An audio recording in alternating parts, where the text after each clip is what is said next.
Hello everyone, welcome to Adbusters channel. In this video, we look at the latest US immigration updates for the week of August 3rd to August 18th for employment-based and green card categories. And this is what we look at in this video. We look at the 60-day grace period, new regulation that the government is planning, and the policy memo that came up, and the new fees that will be changing, and the new executive orders that came up, and again the updates on public charge bond and visa slots. So these are all the topics that we'll be covering in this video. Do subscribe for getting regular updates. We do this, video every week, so that you don't have to look at other things. We cover all the major topics in employment-based immigration. So do subscribe. Thank you. So let's get started.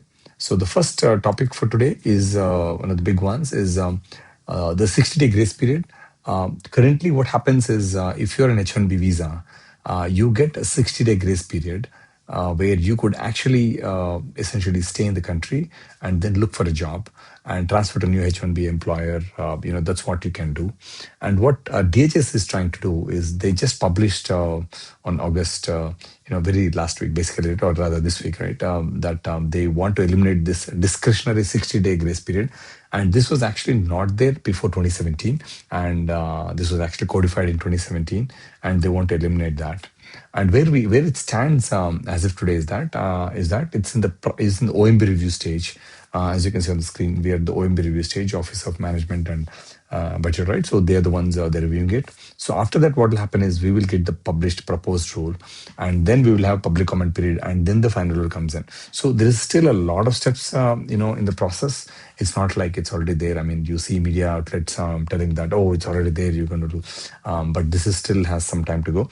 But what we can see that is the Trump administration is trying to basically change this so that if you lose job, you won't have that 60-day grace period anymore. So that is what they're aiming towards. So this could be something that we could expect. And it's going to be a big one because it's going to impact quite a few visa holders, right, who are actually lose the job for whatever reason, and that now they will have to probably we will have to see once the rule comes out, right, whether they will reduce it to further less number of days or what actually comes out. So let's wait and see what comes out, right? So the second one is now there's also a USCIS policy memo that came out. It's under evidence requests for evidence and notices to intent. That's the exact title. So this came up this week as well. And what they say as per this policy memo is that now the USCIS officers have full discretion to deny a case outright without issuing an RFE or NOID in the beginning. So in the past, let's say, you're applying for an H1B visa, right? And you submit to the entire petition.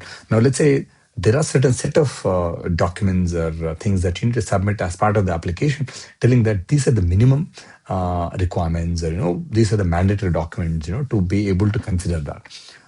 So let's say a document is missing, a US officer would actually issue an RFE, saying that, hey, you know what, this is missing. So this is called initial evidence. Now what they're doing is that with this new memo, they're saying that when the officer actually sees that, some basic things, initial evidence they call it, it's missing. Now instead of giving you an RFE, they can just outright reject. And the basically the logic that government is saying that, you know what, because of this we are wasting time, and it is not efficiency, all of that. So that's what they're saying. And so that's a big one, because now you may just directly get a rejection right away instead of getting an RFE. They're doing a couple more changes as that is RFA response period is now a ceiling. 12 weeks is now a ceiling, not the standard grant. So it could be less as well. And also there was a 14-day extra mailing period time that was available. It was 14 days. If you're submitting from abroad, now it's come to standard of 3 days. So these are some big changes, actually, if you ask, look at it from that, right? So there is a genuine mistake that you do now. You have lesser time to respond, and you have to be much more thorough. So as an employer or attorney who's doing this, it's going to be pretty tricky. So ensure that if you are an employee, provide all the documents so that they actually submit it on that. So this is a big one as well, policy guidance. The other thing that has come up this week is the 9/11 fee, which is essentially a fee that was introduced, as part of a Congress, a law, right? Public Law 144/113. This happened in 2015. Actually, it's been quite some time. But what they say is that they're just trying to tweak it based on what they read. Is initially the charge was the additional fee of which is a $4,000, $4 to $4,000 that was charged mainly for initial petitions and change of employer cases where there is a fraud fee that was involved. So it was applied. Now they're uh, reinterpreting in a different way, saying that the fee applies to all extension petitions covered by employers, including same employer and all of that. And what happens is it does not apply essentially to every other company out there.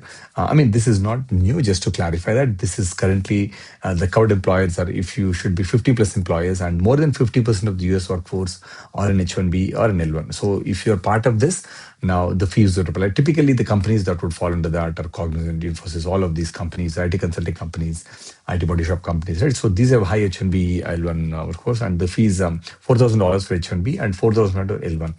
And now this would apply even for extensions, even if you're the same company. And most of the large companies like Apple, Microsoft, Google, they may not really, because their headcounts are in hundreds of thousands of employees, and the percentage of H1B or L1 workers are very low. So doesn't apply to most of the companies that are not part of the staffing or outsourcing of companies, right? So yeah, this is how it's structured. So this will also put a burden on the companies that are already, like, especially outsourcing companies, if they're looking for extensions now, this is something that they have to pay, right? That's the other one. And also, the other big one that this week that came out was the executive order, Trump executive order, birthright citizenship. So this was signed on August 6th, and it actually builds upon the Supreme Court's Trump, where they lost, right, the case, right.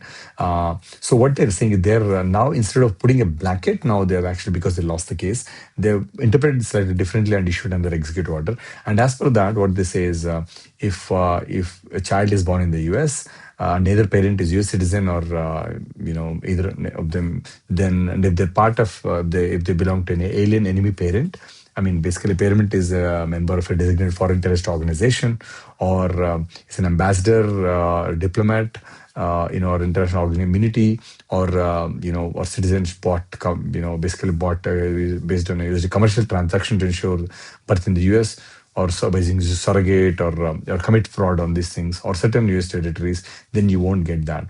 So this is the big one. This is the first executive order they actually did. And what is actually like, well, it doesn't apply to a lot of them, but there's one tricky thing. What this is, either parent or that person engaged in commercial transaction to purchase or access birth citizenship of the person, or person engaged in commercial transaction. So this commercial transaction is very tricky. They don't really give any guidance on what this is, all of these things, because it's now open to interpretation. Commercial transaction, like, let's say you are somebody, let's say you're, a non-immigrant visa holder, like let's say somebody an H4 visa or an FT visa. Now, a commercial transaction could be you buying a flight ticket to go to the US. Now, if they are, like in certain age, like, and they may have a kid. So will they really question when you're entering the country because you actually did this? So this is a very, very blanket statement. So there is no clarity on this, to be honest. So we'll have to see how the guidance comes out and what they will actually implement. So until then, and again, this will be subject to litigation, very likely. So we'll have to see. But it's kind of very unclear how it will. So if you are in that bracket, right, where you feel that you plan to have a kid, I don't know how to interpret this, right? So the idea is it could be tricky situation. So try to avoid travel if you can, until the dust settles down. So that's all we can think of this, right? So the second executive order that they actually signed was by Trump, was President Trump, was basically to enforce ending birth tourism. And birth tourism is something that is a big deal, right? Like, because people who entered the US on a B1, B2 visa, and then just give birth to a kid, and then they get the citizenship. So this has been abused, and there are again, there's something that's been happening. But again, this one, how they will end this, we'll have to see how they'll enforce this. So what they're trying to say is, when somebody enters at the port of entry, they're going to use the discretion to do some of these things, and they'll target some of these agencies that are doing that. So the implementation could be very, very tricky on this, but this is something that is genuinely that has to be addressed, and this executive order is aimed towards that. So we'll have to see how all of these things will play out. So if you are someone in B1 applying to enter the US on a B1 beta visa, and if you aren't pregnant, then you better avoid the travel, because this is something you could be scrutinized for this, and because it can signal, even though your intent is different, so you could signaling that you'll be you are entering the country for birth tourism. So again, so this is something you have to watch out, right? So there's also other one that came out this week is a public charge bond pilot for immigrant visas. So if you're applying for immigrant visa, and especially, and you, if the consular officer believes that you will be, you may be, you may be you may become a public charge, then they could ask a bond amount of anywhere from 100K to 250K. So again, we'll have to see how this will really be coming out. So it'll be rolling out for Dominican Republic, and may expand to the other countries as well. So it's not very clear how this will apply to a particular visa category like EB1, EB2. We don't know the details yet. Employment-based filers may not be the direct target of this, but the tool now exists for them. So again, we'll have to see how this bond program will actually impact. It's in a pilot program, so we'll see how this goes, right? So those were the major updates. The H1B H4 slots, again, there's no new update on this week as well. We didn't had any major bulk slot release reported this week. So availability is pretty tight. So if you have a visa stamping, with you, do not travel. Sorry, if you do not have an emergency, do not really travel. Again, this could be very tricky with all the situations going on with Trump. Do not travel. So that's the general guidance that we've been giving, right? So what's ongoing this week, current change, these are something we covered last few weeks, so you can look at them. The public charge was rescinded, 100K fee has been blocked, duration of status rule that's coming up, cap was reached. So all of these things, you can look at this. These are some of the things that are happening right now. So in summary, key takeaways. We may expect to see 60-day grace period to be eliminated at some point. DHS is planning to do that. Currently, it's with OMB. We still have a long way to go. We'll keep you posted on how that goes. That's a big one. And the second one is the USCIS now can deny any application that is partially filed without giving an RFE. So that's a big one as well, because now you have to be very careful when you file any of these applications. So not necessarily H1Bs or anything that you apply now, be it H4, H4 EAD, F1 extensions, whatever, right? Anything that is submitted to USCIS, you have to be very careful.